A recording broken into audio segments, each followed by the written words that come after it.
Hey guys, you're here with MVI, and we are going to be working on a 2019 Chevy Colorado today. We are going to do a front camera install. We're also going to do an HDMI input, so the customer can mirror his Android phone. Will be good for iPhone as well, also Roku and other things like that. So I'm going to kind of go over the overview. This should work. I know 19 to 21 for sure. I'm pretty sure 22 hasn't changed, so this system should be good for those years. Chevy Colorado and GMC Canyon is what this will cover. So, front camera, not going to be a whole lot of fun on this vehicle, but it will mount nice and neat here, which we're going to come back and do that. There's some T15s all across here that have to come loose, and that gives you about enough to pull it out to about here.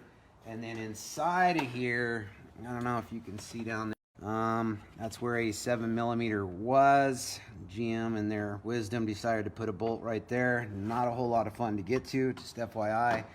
That will allow you to pull this out enough to get your hand in here. And basically we're gonna route the camera up through here. We'll follow this cable. So two options, sorry about the connection guys, for bringing it through. If you follow this hood release cable through, you could go right next to it, notch it out. You can see my nice little tool right there though. There is a big grommet right there where the main factory harness is coming through. And there is a little nipple right there. You can just poke right through nice and neat. So that's where we're gonna go through the firewall and into the cab. With the harness. So we'll come back and do that. For now, let's jump in and I'm going to give you the overview of the dash. So, as usual guys, we're just going to pop this guy off.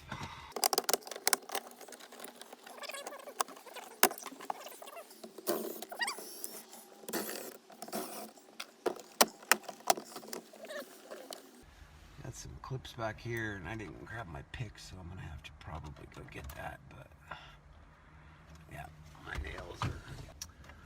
So that's where picks always come in handy. Pull that out. I remember this guy being tight the last time we worked on this vehicle. All right. And then one down here. This will get out of our way. Most of the trucks, the full size, the module we're working with sits over here on the kick panel. Here it's nice and easy. So this is where all our connections are going to be made. Biggest challenge here, just going by the last time we did this vehicle, not a whole lot of place to mount this guy. This is the brain we're putting in. And as I recall last time, I had to kind of get a little bit creative with it.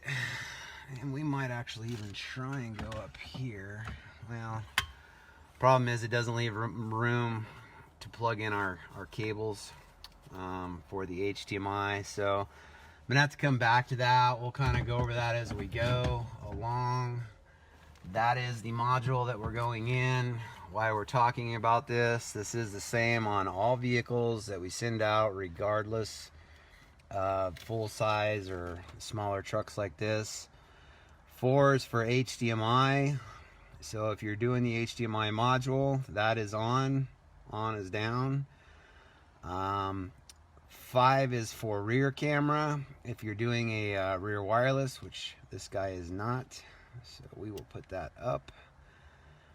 6 and 7 are going to be, 6 is your front camera, 7 is so it'll auto trigger when you go from reverse to drive. It'll turn on in a parking situation. So those are those. The instructions are noted accordingly on that.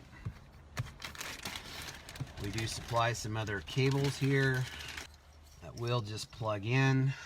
These are going to go right down here, so we're going to have to get these guys out. These guys will plug back in.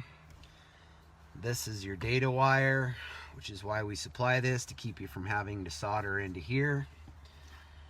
This thing does require accessory power turn on and ground, so I am going to have to locate accessory power on the full-size trucks. All that is over here on this side. We do have videos showing that. This will just plug right into the module. Okay, you've seen me say this before in other videos. If you have to make a change on the dip switches, you must unplug this big white connector first, make the change, then plug it back in. If you make the change with this plugged in and power applied to it, the change won't take effect. So I'm always going to tell you to unplug the big white connector. That's just to unplug it. And then last but not least, this can only go here. That is super tight. And then we are going to work with this blue cable. You can see the blue outer housing going to the cable. It is a gray connector. This one's going to come out. This red thing, lock, will need to come down just like that. And that'll allow that to push in and the cable to pull out. This will go back in its place. The factory piece is going to plug right into here. So that's the gist of the hookup. I'm going to go ahead. I'm not going to make you guys, well, I guess you can sit here and watch it. So this may not be a whole lot of fun, but we'll see what kind of battery power we have, and you'll kind of get an idea what goes into all this. So, and we may need to just pull this guy out. That may be the smarter thing to do here. Now you can see these connections really good.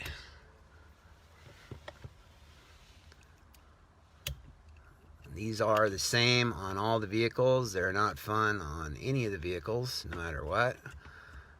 GM did overkill on this.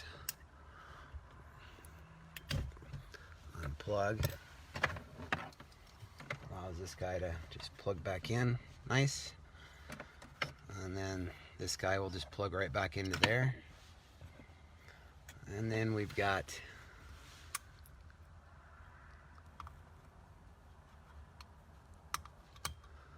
that, and like that. Now that's constant power, so those aren't going to be any good to us. So my trick is going to be finding key on, which most likely the power port right down here will be key on. I do remember this not being a whole lot of fun, so we'll address that too as well. But for now,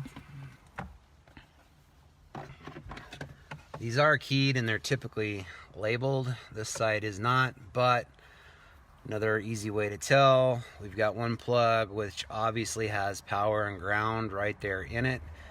So that's going to go to where the black was. That's your main power, and then the other one will go in there. They are keyed though, so you can't really mess them up.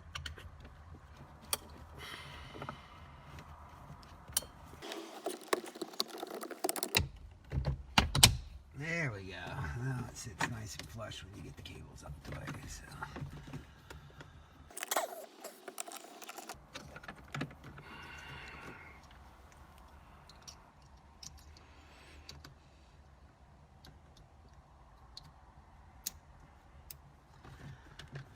All right, so you can see the connections for the module itself.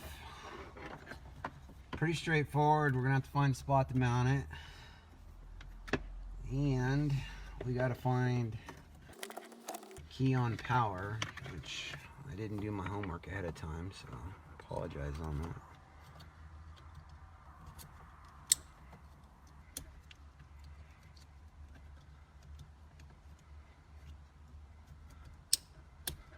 Don't worry about tucking that later. This will go back to the screen. And you can see the actual connections for the module itself, pretty easy. So now it's going to be a matter of finding some power and stuff, which body control module should be over there, so we may be going over there. So I'm probably going to pause this video for a few moments while I locate those connections, and then I will bring you back to show you that stuff, see what we came up with. I'm also going to game plan. Like I said, we are getting an HDMI port. This guy got the smartphone kit. So if you are doing that, there's a couple things you got to consider here. Your HDMI port needs to go somewhere. The customer and I talked about this, and right here does seem to be a good spot, but if my memory serves me correctly, there's a brace right behind there. So I'm going to get this out and see what we got going on. We may have to find a new spot to mount this. I'm not quite sure, but that's the original plan, is to put it there. Then this will go up and plug into the module itself. So module has USB right here, and then the far one over here. If you're getting the module without the HDMI, you'll only see 2 of these ports. So the third port closest to the USB is always the HDMI. We do try and label it, but inside the instructions it's also got a little guide to tell you what's what. So that'll plug in there. That's that. And then that gives you the HDMI input. For audio,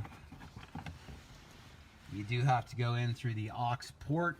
Unfortunately, on these systems, there's no way to actually hijack the aux circuit except for right into the face. So I'm gonna have to come through this panel nice and neat, most likely at the bottom. I'll show you all that. I'll either go through the side like that or underneath. So that's hidden. This is all that'll be out.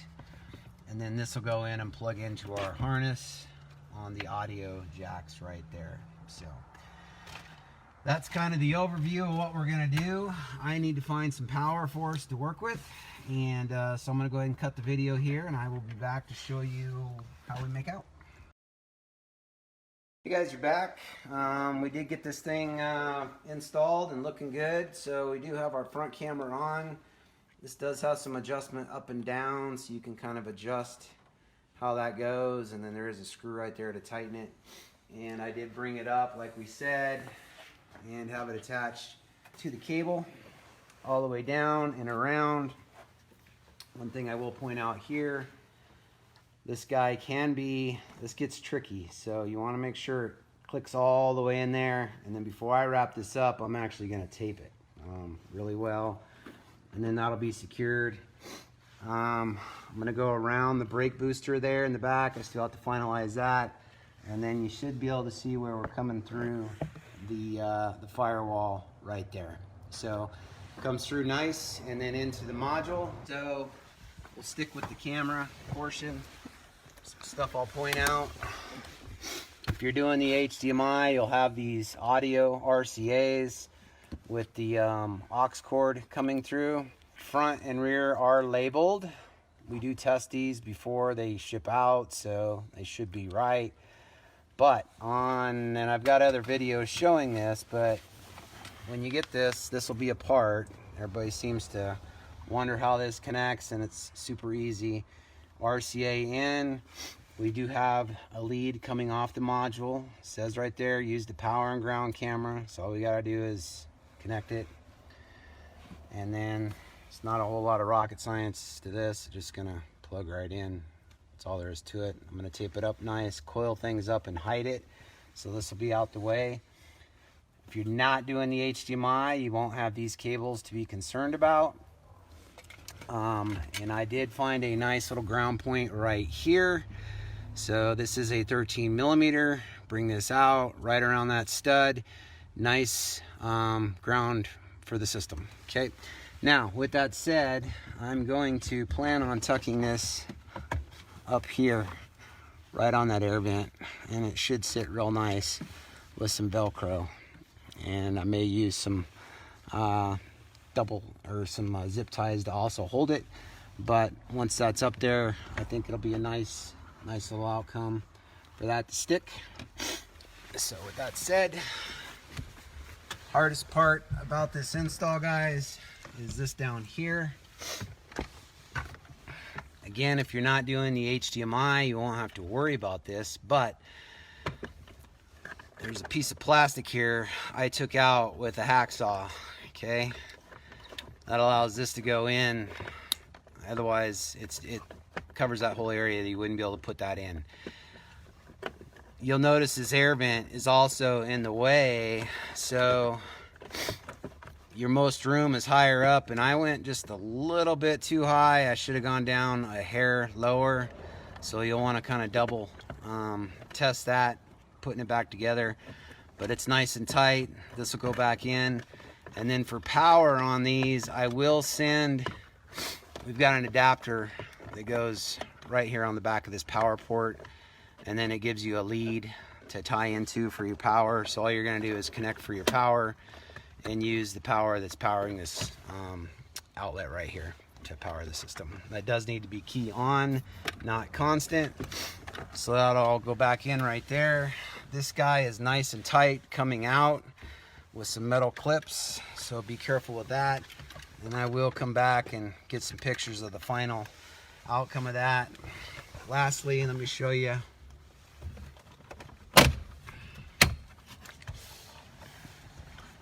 Everything fit in there nice. And right through this cavity right here is where I'm bringing all the cables out and drop down into there. So then everything fits in there nice. Nice and neat. So I'll go ahead and pop this back in. This does take a second to fire up. Notice we got our home screen. So one other thing I will point out, you do need to be on aux if you got the HDMI input. It runs on the aux, and then we do tie into the power port right there. Now I notched it nice, so this can just stay plugged in, or if you plan to use it, this can just kind of come out, hang out the way. I went ahead and notched it nice. That doesn't get used that much anymore these days, I don't think, so there's that. Come through. System does need to be on aux up here for the audio to come through. And then from there, I did mention we've got auto turn on, so it does need to be in a parking situation. So I'll go to reverse. We get our factory tailgate handle camera to come on, back to drive, and there's our front camera. Now I've got that adjusted to about a foot. That's about a foot right there, maybe a foot and a little over. And you can go up or down on that like I showed you earlier. So if you want to change that, you can. This will stay there until you hit 8 miles per hour, but again, it's in a parking situation, guys, so you're not going to be pulling into a parking spot above 8 miles per hour. Does need to see reverse first, and then into drive, and then that'll go away. Now, you can pull it up on demand at any time. However, it is going to hit the, you have to toggle through the sources with your steering wheel button. So the first one's going to be our HDMI. So I'm going to double press twice. Just switched over. I have my phone plugged in. iPhone is a wired connection, guys. We do send this out nice and neat. You can see we're mirroring on the screen there now. I'm just going to go ahead and resume. Oh,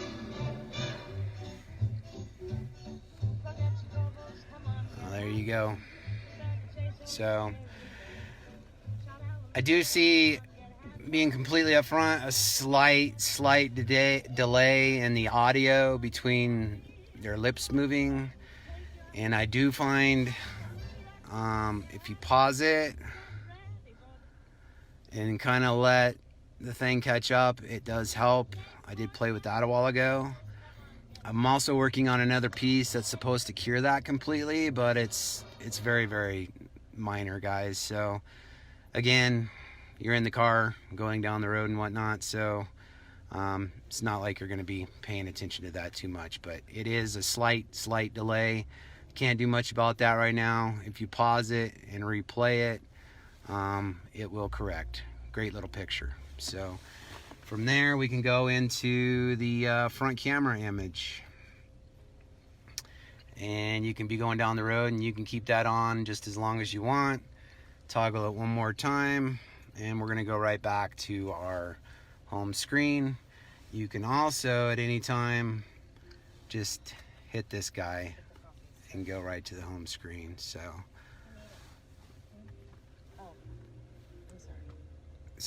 they're talking there. I'm Judy. It's pretty close. Hi, Jen. I mean, you got to be really looking at it. So I'm just being picky, but just being upfront, guys. So there you have it. This is our front camera HDMI module. You can get it without the HDMI and skip all this. I will show you the Android portion of it next. So Android does go wirelessly. Your phone does need to be compatible, guys. These Androids keep switching their platforms and they're knocking this out. Eventually this might not be able to be done on a lot of Androids, but your Samsung Galaxies and whatnot are just fine. So this is the dongle we plug into. You'll notice it does have a wire sticking off the side. That means this has to be powered up. So we're going to just plug the USB into the port so it's got the power. You'll notice the little blue light there on the side. And then plug that in. Now we're going to come up here. We're going to see some jumping around while it formats to the screen. That's normal. You'll see this the first time, and there you go. Once it's all done and up and ready to roll, you can then go into your phone and pair to it. You do that through the settings. Again, crystal clear image here, guys. Super impressed with this system. But your phone does need to be able to do this. You need to be able to pair it to like a Chromecast or whatnot. The Galaxy platforms are good. There's Google Pixel is not a good one. A lot of the phones are. We've got notes on what is and what not, but basically you need to be able to mirror your phone to a dongle, not your smart TV, not straight to your smart TV. But in the house, if you can pair your phone to a dongle and mirror, then our system will work in the vehicle. So there you have it. This is our front camera module with optional HDMI. Also does rear wireless, so if you're pulling a trailer, probably not a good idea on the Colorado and Canyon, but the full-size trucks, if you're pulling a trailer, you want to utilize that rear wireless camera for your camper or RV. This system will do that. It will override in reverse. We can set it to do that, so when you're backing up your RV, you can look at the back of your RV instead of your factory tailgate handle camera.